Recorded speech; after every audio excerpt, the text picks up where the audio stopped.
Former Premier Michael Misick has now joined the many who are calling for Turks and Caicos Islanders to unite. In a recent press release dated March 1st, Misick continues to proclaim his innocence while declaring the call for a commission of inquiry and the events that followed, quote, a conspiracy by a few British expats and some of our citizens that wanted to bring down my progressive government. Misick also made reference to the interim administration, stating that the British overthrew the government and denied the elections and claimed that they had the support of the people for an interim administration. He protested that to date, that statement cannot be substantiated, no polling was done, no voting was done, no referendum was done. The indigenous belongers of the Turks and Caicos Islands must question and demand an answer from the British as to how they arrived at this conclusion. The former premier also addressed the spending of his administration during their 6 years in office, referring to His Excellency Governor Gordon Wetherell as the dictator. He refutes notions that the government finances were mismanaged and states that unprecedented growth was experienced with the GDP increasing from 1 million to 7.5 million US dollars.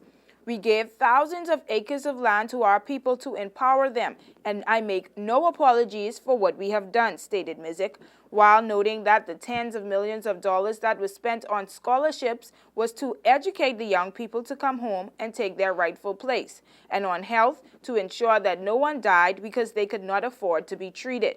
Adding that the investments in the hotel sector transformed a sleeping group of islands into one of the foremost high-end destinations in the world, the envy of the Caribbean.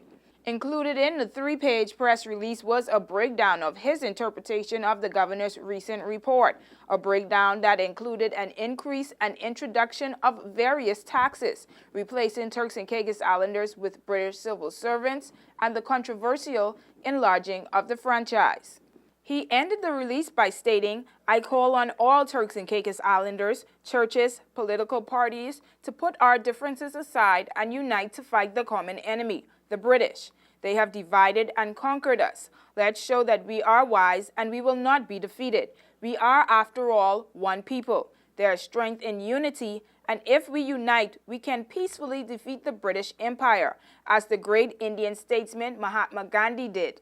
He once stated, referring to the British, they cannot take away our self-respect if we do not give it to them. News 4 was able to confirm with PNP leader Guillermo Williams that Misick is in support of the Unity March this coming March 8th. For WIV4 News, I'm Jody Harvey.